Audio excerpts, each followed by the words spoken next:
Hello and welcome to this week's edition of the SRC Podcast. Joining me, Big M, as always, is Bucky John Harris and Mr. Joe Wilson. Good evening, my friends. How are we doing?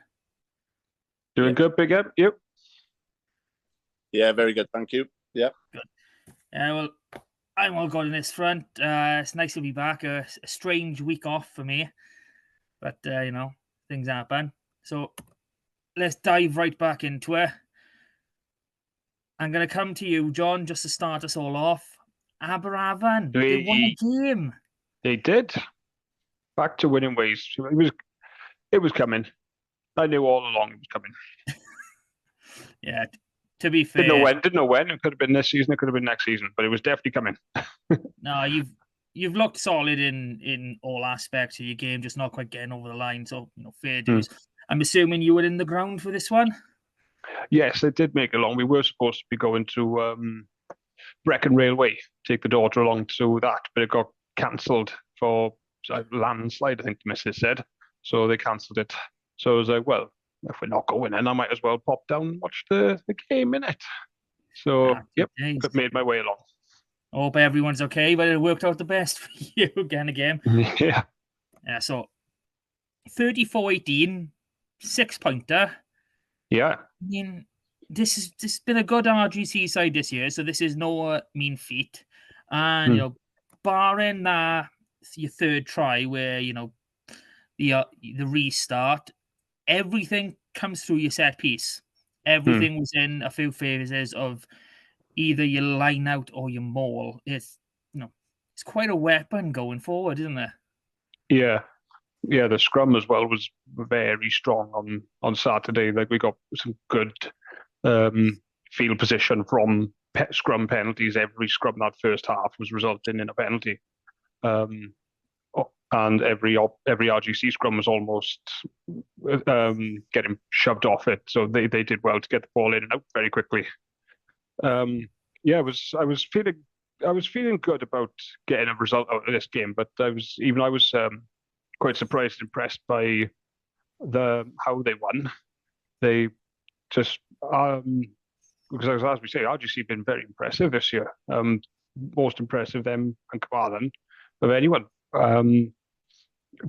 Considering what we thought was going into the season. But Abra, they didn't do anything that first half, especially. They weren't in the game.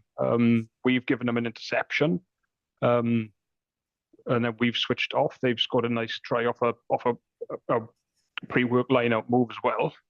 But the scrum was going well. The set piece, the line-out was functioning. The driving mauls were going well. The pick and drives. They're still not looking as sharp as I'd like in the back line, but they work. It's coming. They're working on it. And yeah, it was the probably most complete performance they've had this season so far, but still stuff to work on as well. They were still, they've gone 2 tries up and then switched off a little bit, as they tend to do. And then RGC come back straight back into it with 2 tries of their own.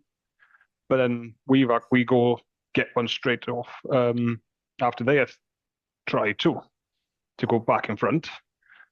And it was more the same in the second half then. The scrum evened out a bit in the second half once all the changes were made. Still got some young props. Young Dylan James is still learning, but he looks very promising. Ed Dunford had an amazing game. Rhys Thomas in the back row has been outstanding this year. I don't think he'd look out of place if he stepped up into an Ospreys team every week.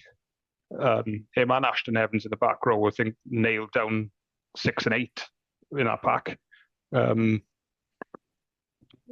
Yeah, they were great. Lewis Marsh in the second row was another youngster. It was amazing. Scott Denevo in the back line. Good to see Felix Gilbert back on the wing as well. He scored a lovely try from a Dunford cross kick, because he's a big old unit, that boy. He was excellent pre-season and then got injured. So I didn't even realise we were on for a 6-pointer until when RGC were attacking towards the end. When they scored their last try, and someone was like, "Don't let them in, we're on for 6 points." And I was, oh yeah, I forgot about that rule. So, that's just a John way of thinking. Yeah. So on the whole, I'm very happy with that result. Much better. But the game management still, I think, needs working on. So there's still a lot of young players in that back line. They still need that calm edge, as good as Ed Dumpert is and could be. And they're still switching off at key moments when they're on top and got the ascendancy, and then letting teams back in and giving teams points. But they've come away with 6 points, which they badly needed at the moment. Yeah. With 2 games in hand now, if they can win those, they in that mid-table mix. Then, like we said, me and Rob said last week. Yeah. So you've touched on it before I come to RGC and you, Joe. You utilised the in behind space more in this game. It was a bit of a copy and paste with your chip in behind. So, you identified the sweeper, weren't there? And then that crossfield kick that you touched on. So that's a variation of you again that we haven't, seen as much this season. So if we come on to RGC, and obviously it's going to be disappointing for them, but if we start with that interception try, the support lines, I mean, that ball must have gone through 4 or 5 more sets of hands, without touching the ground. So, Joe, what did you see out of RGC in this game? That's, good signs for them. I think what stands out when you look at the way they took the 2 tries were 2 really well taken tries. I thought Reece Tudor on the wing looks a real talent. He looks a big lump. He's quick. And he hits the line with real pace, which makes him really awkward to put down. And I think that's what's really frustrating about RGC at the moment this season, is that their peak is so high, is really, really good. But I just felt in this game, they don't seem capable of sort of producing a high enough intensity for a long time. I think from what I saw, it looked about 10, 15 minutes in the first half and about 10 minutes in the second half that they were really putting 100% of their effort. And I think that's where part of the issue lies. And I just think the flip side of the good point about what Aberavon are able to do, the line out went well, the scrum went well, the maul went well, and then they're scoring within about 3 or 4 phases, is that I think defensively RGC will be disappointed that they're shipping those tries, because they'll know from those set pieces they've got to be resourcing the ruck on the first ruck to try and slow that ball down. Otherwise, if you get quick ball, you're away again. And I just feel like defensively they're a little bit open, especially when they travel away. I don't want to say it's a mentality thing, because I think that we've seen they've not travelled well, but I do think they'll be frustrated with the way the defence is working at the moment in the league, because shipping tries 3 or 4 phases from a set piece just isn't, a good sign. And it's not the sign of a team that want to finish in the top 4, which I know they'll all be desperate to do. So I think there's a lot of promise there. The peak is really, really good. Not producing a consistent effort for it. And defensively, for me, they'll be really disappointed with the way they functioned down at Aberavon. I think they would have looked at that game before kick-off and thought, let's put ourselves in a position to go and win this in the last 10, and they end up shipping a 6-pointer. So I think the coaching staff will be disappointed, and I think the players will be disappointed. Yeah. I mean, I agree with, all of that. Their defence is a big work on, especially away from home. You mentioned Reece Tudor there, and I do want to come to his try, because he made that out of nothing. He takes the ball out wide. He's got a defender in front of him. He beats his man. Not very much space. So, that was well done enough. And like you said, he just hits that line. He picked exactly where he wanted to go between the 2 last defenders, and he just ran flat out. So fair play to the boy. He looks top notch where he is right now. And with Sam Stoddard as well, the back 3 at RGC is, it's impressive to say the least. So that I think what stands out for me as well is, if you look at his, for such a large guy, if you look at his pickup, his sort of first 10 meters, he's no right to be running at the speed he is 10 meters after sort of starting. It bodes well. He's a handful, real handful. Okay. So that takes us on to our next game, which is Cardiff against Pontypool. Comfortable win for Cardiff. So I want to start with Pontypool on this one because it was literally the first 10, 15 minutes and then they just fluttered out. But the single score, like Scott Matthews, it is something that we don't see quite enough of, is spinning through contact for that try. He takes the ball close to the line and he just rolls his shoulder and he gets through and over. Is such a simple skill that you get taught, when you first going into contact, under 9s, under 10s. And we don't see enough in this. Incredibly effective, as we saw over there. But inevitably, a 27-10 loss for Pontypool. So, Joe, you were a Cardiff boy. Tell us, what did Cardiff do well? Well, let's be honest, what didn't they do well? Well, I thought really interestingly, what they did well was start the game well. I thought the first sort of 15 to 20 minutes was Pontypool, and they sort of raced into that early. But,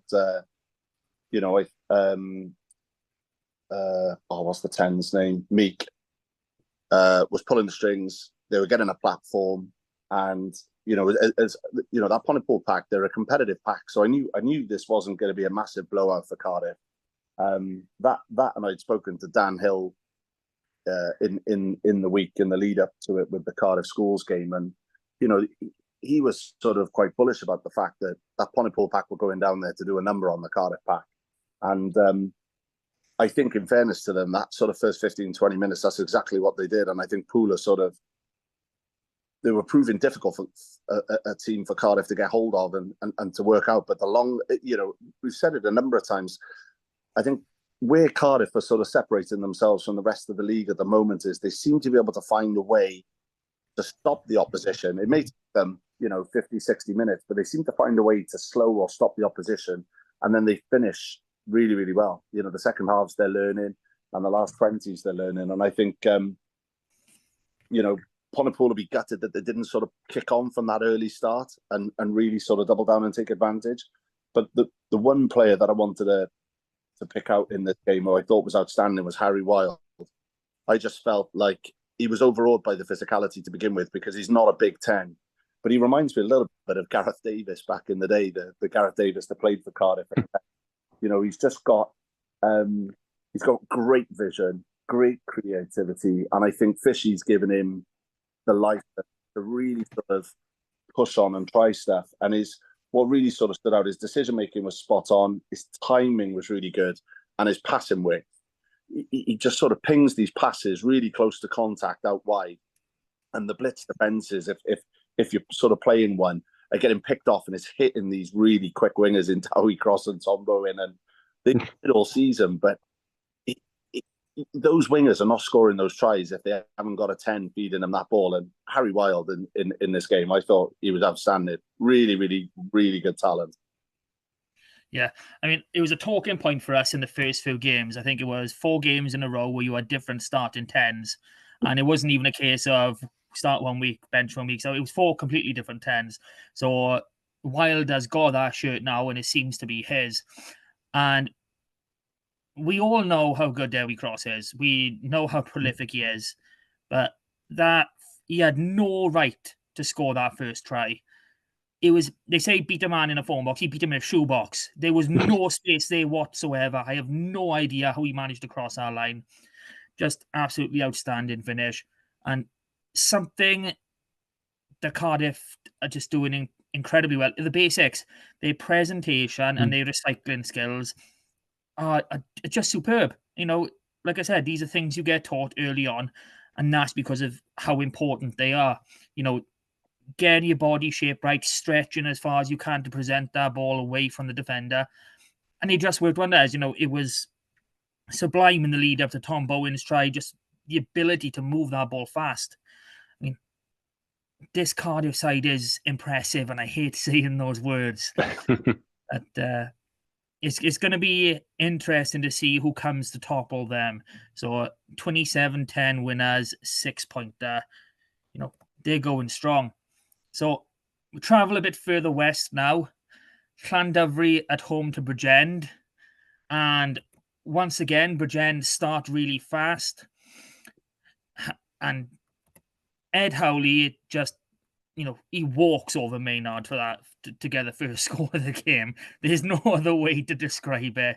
I mean, Maynard will get the last laugh with 4 conversions and the win, but they must have been very buoyant at that point. So John, what can you tell me about this Bridgend side? They starting games fast. Penalty try from the ball in this game, but that's kind of seems where it all ends. Yeah, it's a shame, isn't it? Again, they straight in the game. It's 2 points at half time. You've got to be thinking, right, we're in this now, because Llandudno don't tend to start too slow. So if you could start well against them, there's a good chance you can rattle them and be in it. But again, is it like being Rob said last week? I think our predictions for it is just once you get to an hour, I think we just both said Llandudno were just going to have too much firepower in the back, too much up front is going to tell in the end. And again, Bridgend scoring nice tries, but for them to not score anything in the second half, I find quite surprising. Because I think I maybe predicted them to get a try bonus point. I can't remember, because they do score lots of tries. But yes, Llandudno are starting to hit their stride, I think, a bit now. They're a little slow start by their standards, but I think that's 5 in a row now, either 4 or 5 in a row, and that top 4 is starting to emerge in this league now. I think there's a little bit of daylight between 4th and 5th.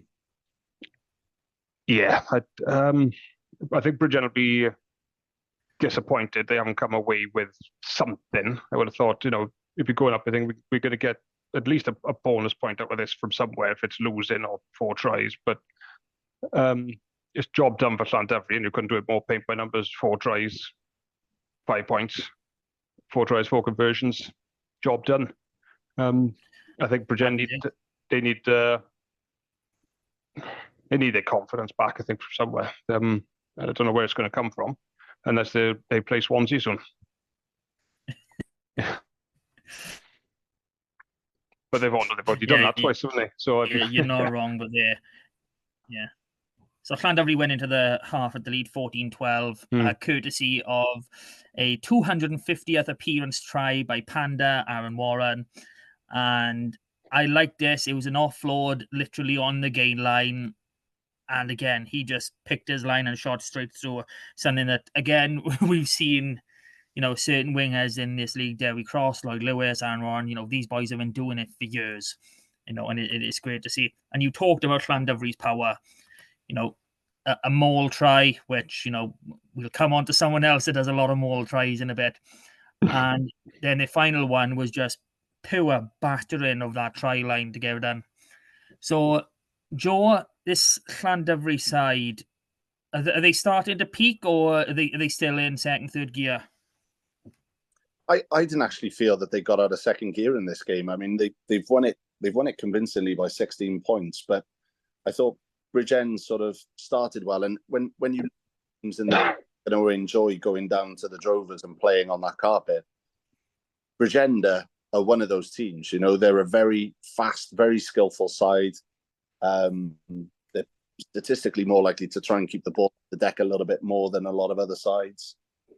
I thought this game was going to be a lot tighter than it ended up being. I think obviously the Drovers' power comes to the fore ultimately, but I think I'm right in saying that's now no wins in 4 games for Bridgend. Their last win 5 games ago was might be 5.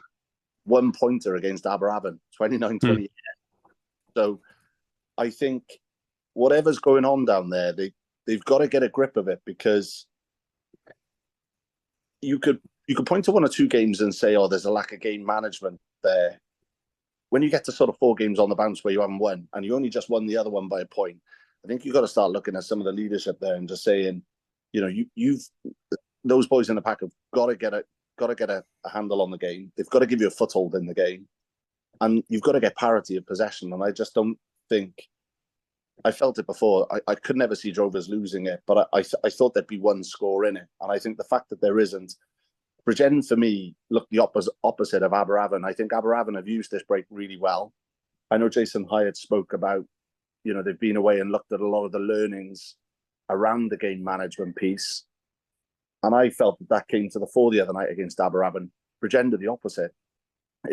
This game looked to me as if they spent that period and learned nothing. I mean, I hope it's not true, but they kind of played the second half like that.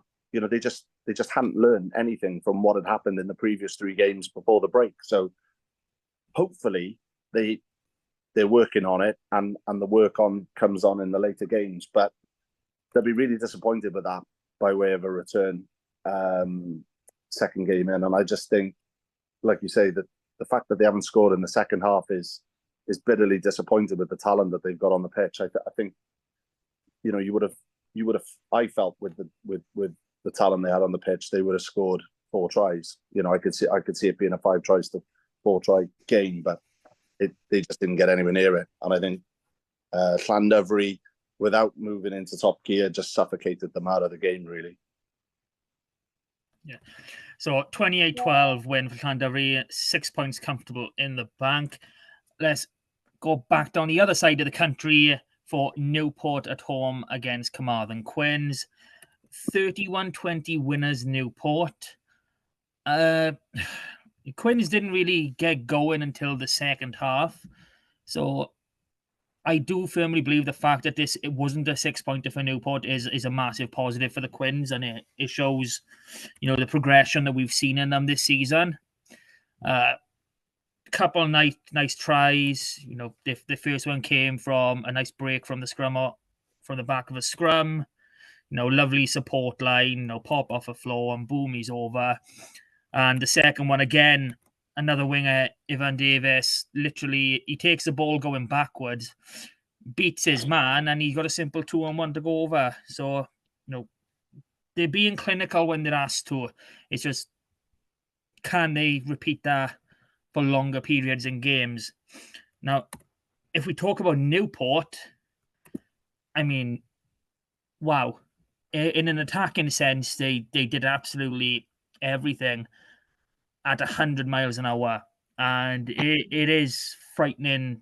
Just watching the highlights, it is frightening seeing how fast and how hard they are running, and the way they're able to create mismatches so easily. I know when I spoke to Tyrone at the start of the season, he said they wanted to play an all-round game. And by God, they are playing an all-round game, which is amazing for them to see. So, John, I'll come to you. What did you like in this out of this Newport outfit? Well, very similar to what you just said. They're I just love the speed that they play the game at. They hit the line so quickly. They players look like they look so sharp. They look so ready to carry. They look like they all know their jobs. They all know where each other's going to be, what each other's going to do next. Lloyd, the winger, I love watching that guy play. He's so sharp, so quick, so strong as well. I don't know if he's purposely wearing a jersey too small, but it looks a bit tight on those arms. Yeah, they have got a bit of an all-round game at the moment, but it's similar to like Cardiff and Llandovery, though. They're all it's going to be so close to call this the 4 teams in that top 4 at the moment. I think I can't wait for when they all do start playing each other, because we've got some amazing matchups to come. Yeah, and they're all. I think what they're good at is they can soak up the pressure, and while they're doing it, just figure out what the other team is trying to do, and then they stop them scoring in that time where they're figuring it out. And then once they've figured them out, then they use that to put them away, and it's really enjoyable to watch Newport at the moment. Yeah. So, Joe, your thoughts on this one, but yeah, I think Quins will be gutted. Because I think they're one of the few teams that can handle Newport's power with the pack that they've got, and I don't think that there's much between the back lines. But they just didn't start the game well enough, and I think at that time it was 12 to Newport, which wasn't decisive, but I just felt that it had those sort of 4 penalties in the first half. Was it 4 penalties? I think in the first half to Newport, it just looked like 2 tries and a conversion. There was a bit there from Quins where you were just sort of thinking, I wanted to see a little bit more from the first whistle, and I don't know if, for whatever reason, I don't know if it was sort of the warm up wasn't right or what, but they just didn't come out of the sheds right. And like you say, Newport from minute 1, probably the only saving grace was they literally came out doing everything at 110%, and it wasn't sticking quite as much in the first half. In the second half, it really did click, and they were able to pull away. But there was some great rugby on show from both sides. I just think Quins will be disappointed that they didn't get a little bit closer to Newport in this and start the game with the intensity that they brought in the second half. That said, I thought Newport looked accomplished. It was an all-court game. I think they're one of the few sides in the league that are capable of going tight with all the teams in the league, toe to toe. They can go through phase play, strategically looking to sort of manipulate the defenses, like you say, and create those mismatches, or they can just strike off set piece and within 3-4 phases score tries. So they've got everything. I think hitherto where they've been struggling is they just haven't put all of that together. But I think we're beginning to see a little bit of that, and that bodes really well for the league, but it looks a little bit ominous for everybody else. Yeah. Well, that brings us down to our final game from the last round, which was Swansea at home to Ebbw Vale. I don't think anyone would have held out much hope for Swansea in this one, given how their season has gone.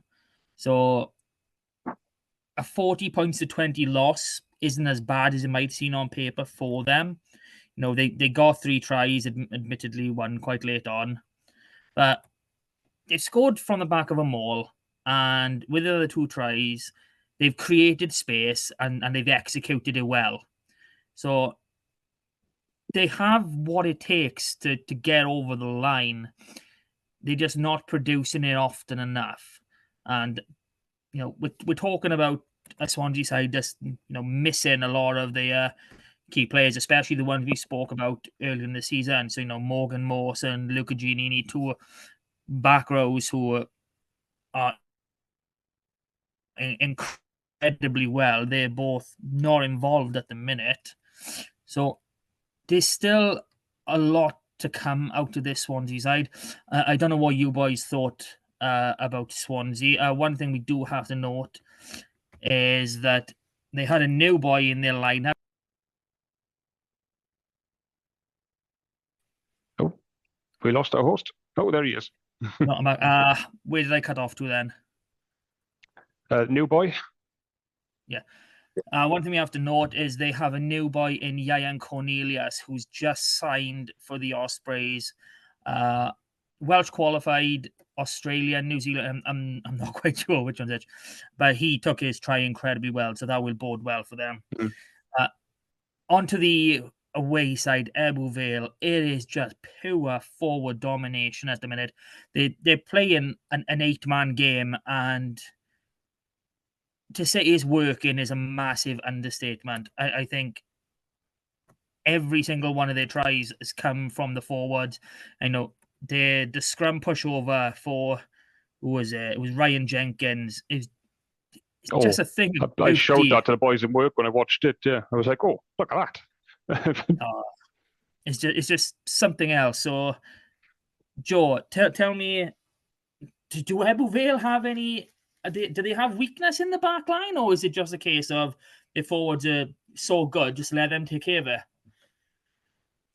I think they've only really been tested the once when they came down to Cardiff, where for me that reliance on what is a utterly dominant maul got found out, and there was, for me, during that game when they came down to Cardiff, there was a distinct lack of ambition in the back line. So I don't know if that sort of, I don't know if the coaching staff sort of came away from that game and went, we gave it to the backs too much. Let's sack them all off and just keep it in the forwards and maul everyone to death, which is what they've done for pretty much 4 or 5 rounds. But it works and it's highly effective. And I've got to admit, I just really love it because what the league's producing then is styles. And I think that's vital. You know, if you think what this league is about, which is player development, all the players have got to develop, the forwards and the backs. It can't just be about wingers scoring tries and 10s looking pretty and controlling things. We've got to have some hard graft up front. And I think Ebervale's pack are just producing something that the league can't cope with at the moment. And I think it's really refreshing. I just think they pose a problem that no other team in the league is capable of posing. And it's really difficult to live with when they're getting it right. I think the problem that I've got with Swansea is that I really hoped that they were going to use the break a little bit like, you know, I alluded to earlier with Aberravon, that they were going to do that analysis, work out where they were going wrong and fix some of the issues, but they haven't. And whereas I expect Aberravon to sort of improve and go up the league, the other bottom 2 of the bottom 3 are Bridgend and Swansea in this league. And that doesn't bode well for the Ospreys for me. You know, you can say that Swansea team is a young team, but they're almost so young that they're not learning. They're getting beaten every weekend. And there comes a point where I think some of those players will be looking around the changing room and start looking at the coach thinking, we don't get this. You know, whatever this plan of attack is you're asking us to do, it's not working. So they're bottom of the table on 3 points. So I don't want to kick them, but you're sort of looking at it thinking, do they need more resource to make that work? Or a bigger question would be, are they the right team in the league? You know, should Neath have been put in? Question mark. I don't know. Oh no, he did not just say don't start that again. No. I'm going to avoid a big chunk of what you just said. I like what you're saying about there being different styles. And the fact is that the steel men are the ones who are forward based. I really like that fact. So, John, I'm going to steer away from Joe for a little bit now. Any more to add on this one? Only a bit disappointed again in Swansea.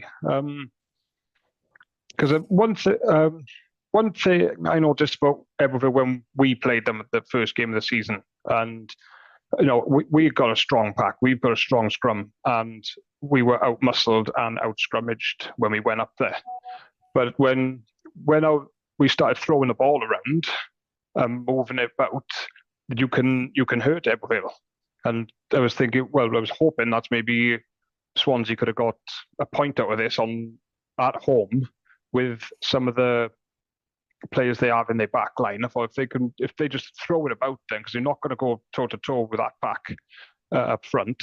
So move it about, shift them round, and you can score some tries against them. Maybe get a point out of the game, and they haven't done it, and they probably haven't been allowed to either. And that's not dissing Eberville, because they just almost a bit like the Georgia of the league, and it's all good knowing what they're going to do, but can you stop the back? Can you stop them up front? And it's great to see, because I think that's what we are short of in Wales is big, strong packs and big, strong forwards. That's where our national side's struggling. That's where our regions have been struggling for years, bar maybe the Ospreys. But even then, the best we hope for is parity as opposed to dominance. So it's great to see from that side. I like seeing big forward packs just smashing hell out of each other as well, like watching South Africa play. Because it forces you to find something then, because if you don't, you're going to get battered for 80 minutes. So great for Eberville, and like I said, part of that top 4 that's starting to break away. Can't wait to see the games coming up. But I don't know where Swansea go from here. I'm optimistic every week, and every week it's not happening. And as Joe was saying, I don't know where it comes from. Are the players just not good enough? Are they not? Is something not working behind it with the coaching? because we want to see a strong Swansea. Obviously, we don't want to see Swansea losing 9 games out of 9. We want to see all the teams competitive in this league and thinking, oh, anyone on their day could beat anyone. So I really hope they could turn it round. But I just don't know how they do it. Okay, so that brings us to the end of this past week's results. And if you've made it this far, like, share, subscribe. Every little thing you do helps. Give us a comment. We'd love some interaction. So straight in to round 10. And wow, you've just got a win back. And you now get to host Ebbw Vale. So, John, as the home side, as Aberavon, you probably know when you're very forward orientated. Are you looking forward to this one, or are you more worried about it? No, I'm very much looking forward to it. It was a great game, first game of the season when we went up there. It was a lot with 10 minutes to go. It could have gone either way. But as a game to watch, it was fantastic. Both sides just went at it. So I'm really looking forward to seeing it. I hope I get down there to see it. Yeah, as we know, you've got to front up against these boys, or it's going to be a long old afternoon. But the Aberavon pack starting to click now. The scrums got better and better as the games are going on. And we've got some boys behind who can hurt Ebbw Vale, and with some good options coming back as well. Joe Gage is back up to speed now. Say Felix Gilbert's back. Scott Denevo, fullback, is playing out of his skin. And I think we can sneak a win against these boys. But I know I say the same every week, but there is a factor of playing down the tag as well. So I'm going to go. I think Aberavon going to sneak this one, but it's going to be a battle and a half. You're going to be in a game against these boys, and you've got to front up, or you're going to get it smashed off the park. So if they can front up, I think they can sneak a win there. Bookies got it as 5-2 for Aberavon, so they have got Ebbw Vale favourites 1-4, which is a 10-point head start they're giving Aberavon. So I think that's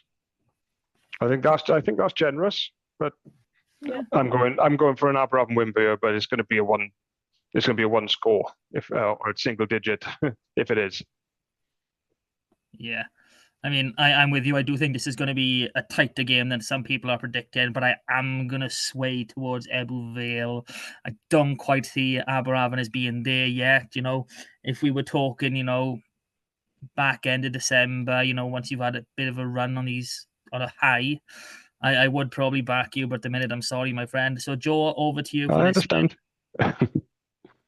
Yeah, I think what was pleasing on last weekend, Aberavon versus RGC is, and Jason Hyatt alluded to it, you could see that they've gone away and done a lot of work on analysing where some of those performances have got away from them in the first block.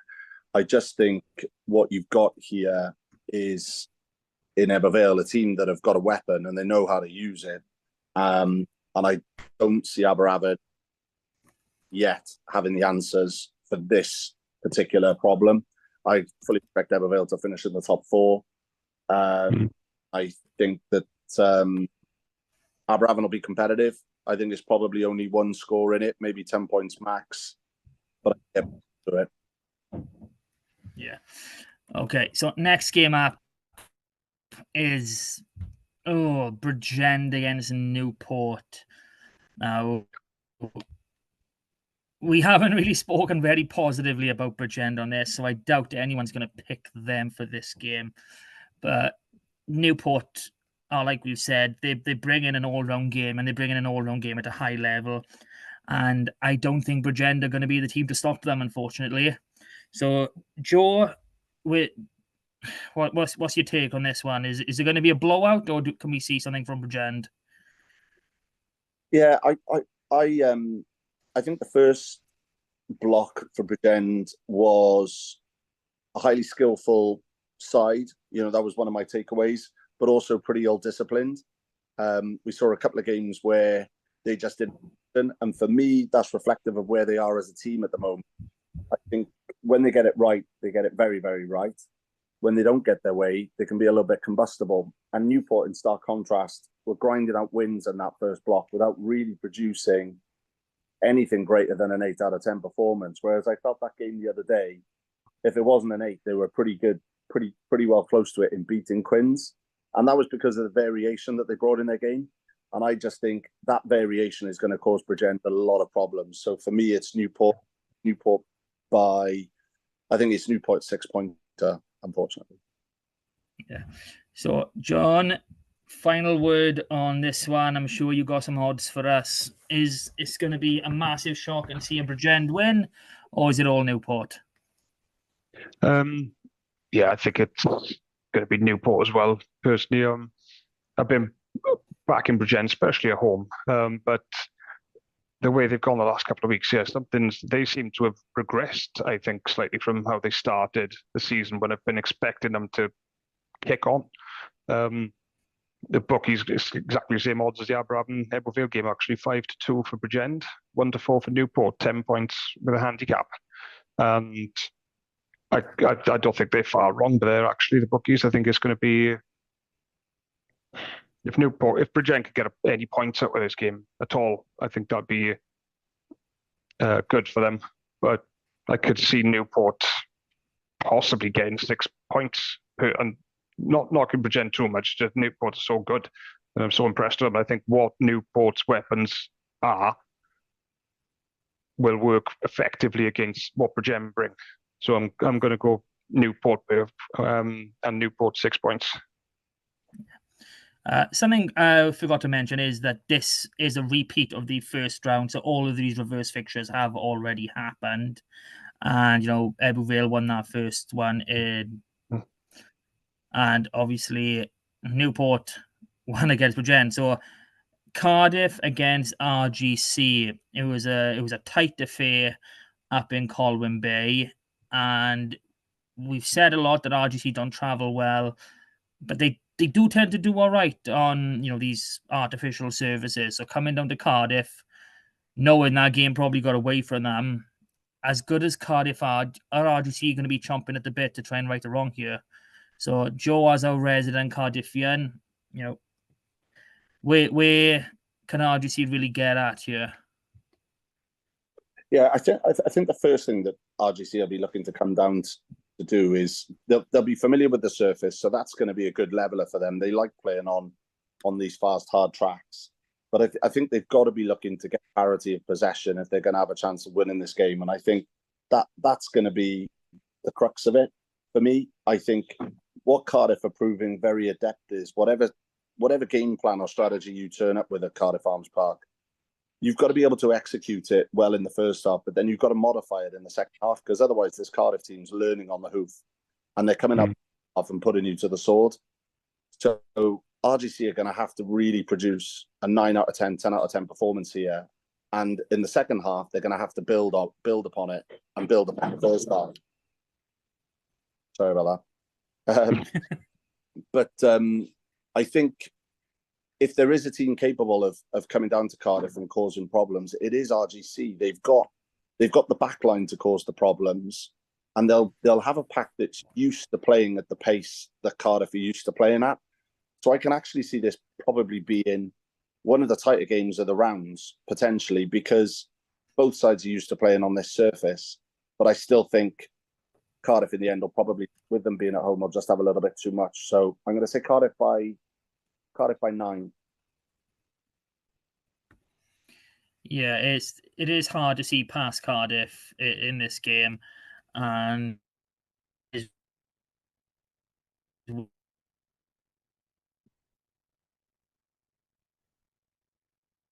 freeze.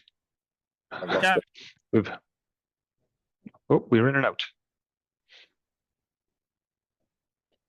We've lost our host. But we've got his picture. Need to cut to a commercial break. Yeah. Well, I think I'm definitely going to go with Cardiff for this one as well at home. But yeah, I think, like you said, the pitch is going to be RGC are going to prefer that to playing on a wet, soggy pitch. But I think Cardiff they're going to have too much, in my opinion. The bookies have got more than I expected, man. We've got 1-25. They've got Cardiff to win this one, 8-1 for RGC with a 23-point head start on the handicap.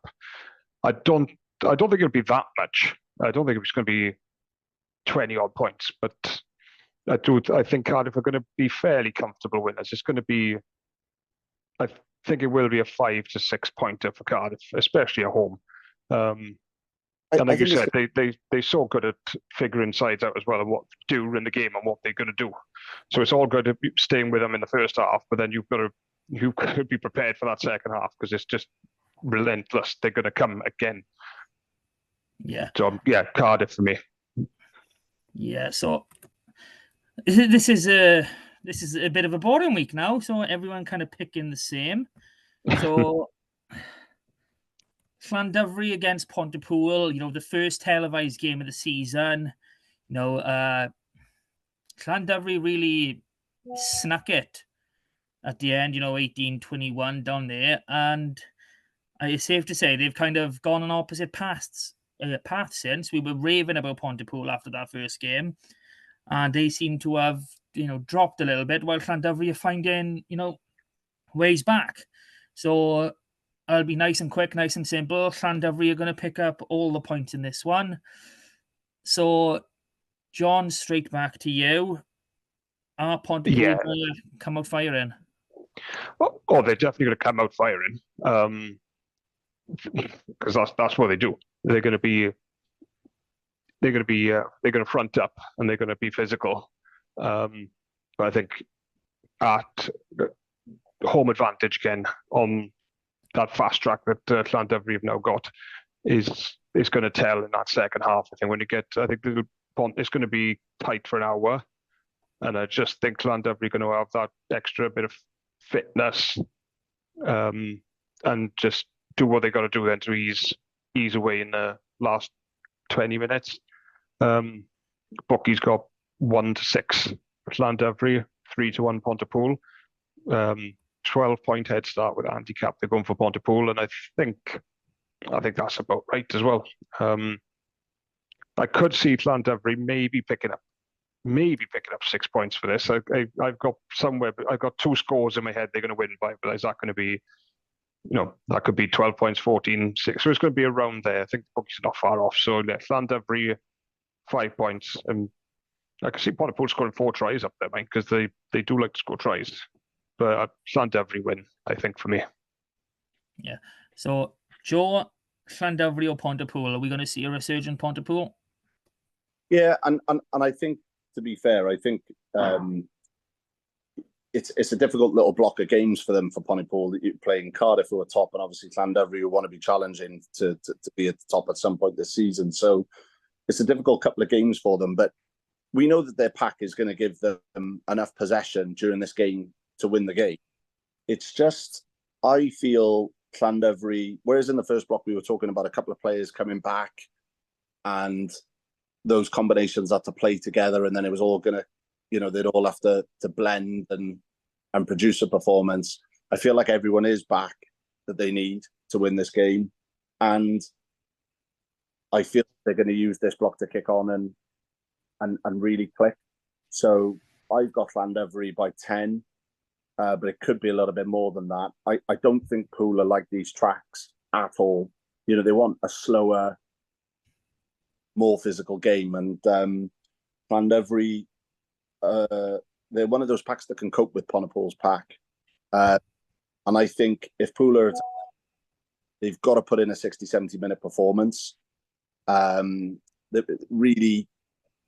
didn't really keep their good start going at Cardiff. And I also think they've got to be so disciplined if you go down to Llandovery to get a result. So if they can get those two factors right, I think they've got a great chance of winning. But my head says Llandovery by at least 10.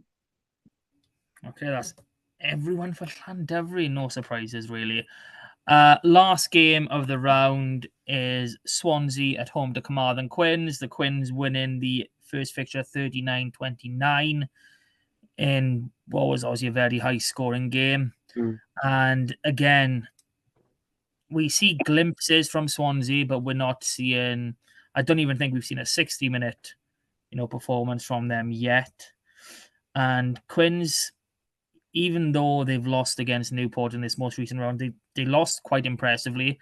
They showed that they can handle. It was, a 19-17 in the second half. So they can stick with teams, and especially going to play a winless Swansea who are kind of hapless at the minute, unfortunately. I don't think anyone is going to say anything outside of a Quins win here. So, Joe, straight over to you. Yeah, I think Quins will be quietly seething with the way they started that game down at Newport last weekend. The second half being as competitive as it was. There was only 11 points in it at the end. I think Quins will just be really, really pissed at the fact that they didn't get more out of that game down at Newport. So I think their pack will be too old, too gnarly, and too physical for that young Swansea team. And they say winning's a habit, but I feel like the Swansea team are in the opposite sort of habit. They can't pull themselves out of that mire. And I don't see this weekend being any different. I'd love it to be.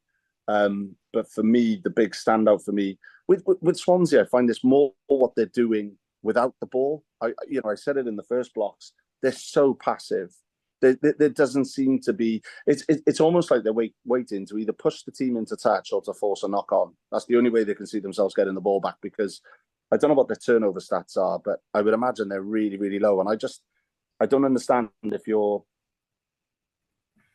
heading up that defensive strategy, how is it you think you're getting the ball back at some point? Because you need a couple of turnovers to either save your bacon and stop a try, or to transition and get a turnover reverse. So and transition to a try opportunity. But I just don't see that from Swansea. They're very, very passive without the ball. So I think this will be Quins, and I expect it to be a 6-pointer, unfortunately. 6-pointer at St. Helens and not to the home team. What do the bookies say, Mr. Harris, and where does your vote go for this final game? Well, the bookies have got this one exactly the same as the Aberafan game, the Bridgend game, but they've got Carmarthen Quins favourites 1-4, Swansea 5-2, and another 10 points with a handicap. I think this is one where they've actually underestimated. I don't want to come across as sounding too harsh on Swansea, but it's just I've been waiting for it to come, for them to prove me wrong all season. It's just not happening, and I just think the Quins pack is going to dominate them. Every scrum is I can see ending up in a penalty, and then Quins are going to have field position. They're going to have driving mauls. They're going to have pick and cores and most of the day. And I don't see how Swansea are going to stop that, to be honest. And like we say, losing becomes a habit as well. You get into a rut, and their confidence must be through the floor at the moment. I'd say that every week when I pick Swansea to lose, I'd love them to prove me wrong, because I want to see them pick up a win. I don't want to see them go 10 games losing. But I can't see where it's coming from. So I'm going Quins for this one, and I can see it being 6 points for the Quins as well. Hope I'm wrong. And there we go. That brings this week's podcast to an end. Thank you, everybody, for listening, watching, however you like to enjoy. Well, I don't want to say yes. That sounds a bit wrong, but there we go. Thank you, lads, for being with me. John, Joe, we'll do it all again next week. Bye. Cheers, guys. Ta-ra.